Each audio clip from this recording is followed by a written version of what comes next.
Assalamualaikum warahmatullahi wabarakatuh. Berjumpa lagi dengan saya di channel Sikubang Jaya Farm.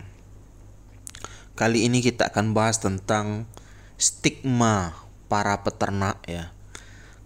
Dan para yang awam di dunia peternakan yang mungkin tahu sedikit-sedikit dunia peternakan menilai kalau PT Kemitraan Ayam Broiler itu menghancurkan peternak-peternak kecil, menghancurkan peternak-peternak mandiri.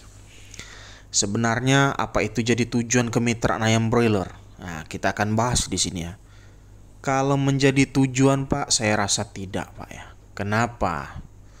Nggak mungkin PT Kemitraan Ayam Broiler itu tujuan utamanya menghancurkan peternak-peternak rakyat kecil atau peternak mandiri. Enggak, Pak. Ya, kalau secara langsung enggak digarisbawahi ya. Cuman dengan sistem yang ada saat ini, dengan jumlah produksi mereka, itu menghancurkan peternak mandiri atau peternak kecil. Karena kenapa? Mereka produksinya besar-besaran dan gak terserap oleh pasar. Jadi yang salah di mana ini? Salahnya di pasar.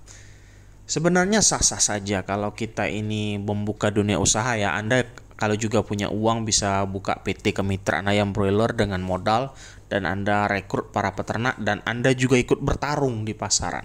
Jadi apakah salah PT Kemitraan Ayam Broiler ini ada di Indonesia? Kalau dulu di zaman Pak Harto, di zaman Presiden Soeharto, itu PT-PT itu nggak boleh ternak, Pak. Ya, nggak boleh ternak. Mereka bolehnya produksi bibit dan pakan.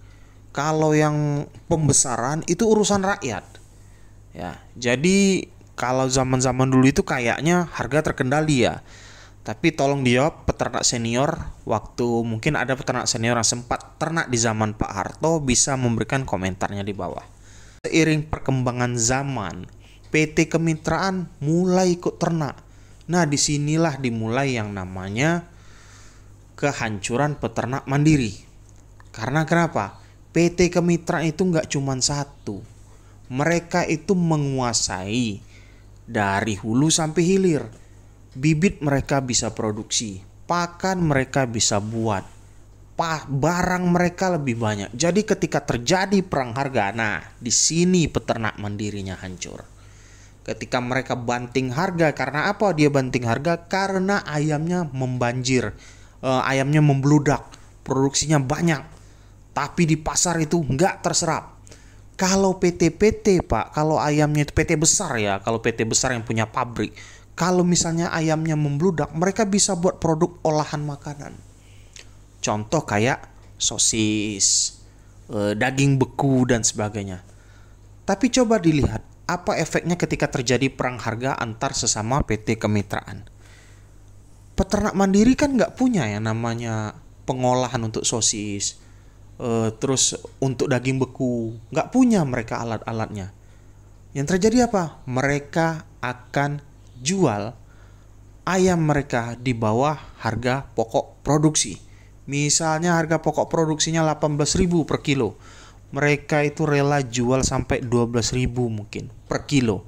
Dikarenakan kalau mereka tetap kekeh jualan ayam dengan harga dengan mengambil untung, ya secara logika konsumen gak akan mau ngambil ayam mereka, Pak. Karena kenapa? Ada ayam yang harganya lebih murah dan stoknya banyak. Hukum ekonomi berlaku, mana yang lebih murah orang beli ke sana. Apalagi kualitasnya sama. Ya. Salahnya di mana nih, Bang? Sistem kayak gini nih, Bang. Sebenarnya ini salahnya, Pak. Kenapa sih dengan produksi ayam broiler sebanyak ini ya, yang berjuta-juta ekor yang diproduksi setiap bulannya di Indonesia ini. Kenapa sih harus jualan di dalam negeri sendiri?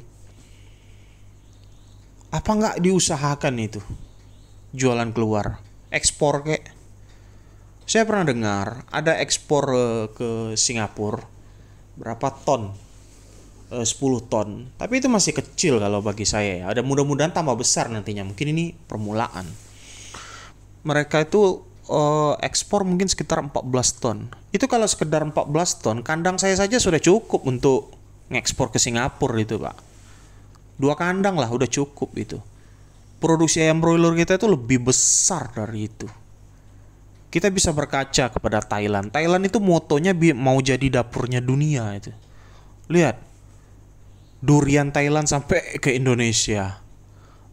Masih banyak lagi produknya. Bahkan salah satu perusahaan integritas ayam broiler itu berasal dari sana ya. Anda tahulah.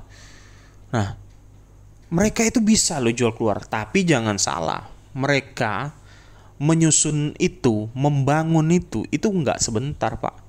30 tahun lebih. Sedangkan kita mungkin baru mulai ini ya. Tapi nggak apa-apa, mudah-mudahan untuk kedepannya bisa lebih bagus lagi. Jadi bukan tujuan utama PT Kemitraan Ayam Broiler itu ingin menghancurkan peternak mandiri. Enggak. Sebenarnya prinsipnya sama-sama cari cuan, sama-sama cari uang gitu loh, bersaing gitu.